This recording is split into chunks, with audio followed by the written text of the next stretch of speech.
We're back at Design Indaba after winning the most beautiful object in South Africa 2008, so that is 4 years ago.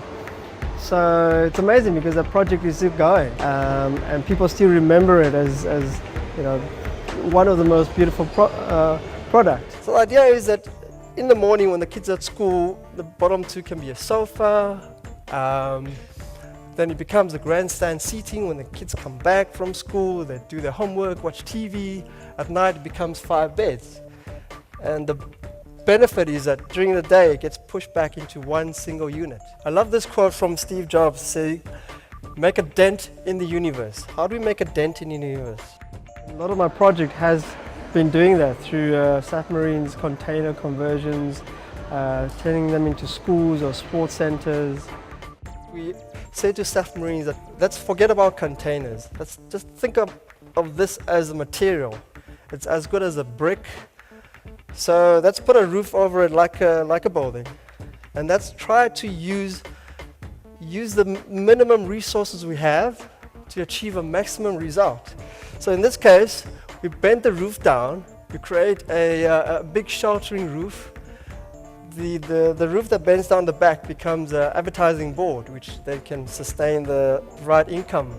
End of last year, we finished this one. The beginning of it was Woolworth ran this Making a Difference Through Design program in the schools. And that year, they ran a competition for the students to design a container classroom. And Marchand Brink, the 13-year-old boy, was the winner. What we felt was quite strong was that he attached a jungle gym next to this container and he provided a beautiful big patio space for play. So we translated his idea into the container, adding our own that conform to the environmental issues. I think South Africa has got such a rich culture of texture, color, and on top of that, ingenuity. We entered into Your Street competition. The project is called Urban Mosaic. The whole premise of this is us viewing one major problem in the informal settlement, and we Cape Townians know this. We see it in a paper once a week, once a month. We can actually see the smoke rising in the townships. Between 1999 and 2007, about 40,000 homes destroyed, people dead, burned, displaced. The biggest problem is open flames. As you can imagine, candles and paraffins gets tipped over and people have less than a minute before the fire kills everyone inside. Fire relief exceeds 10 million rand a year. Can you imagine that? Why isn't there a solution that can cost cheaper?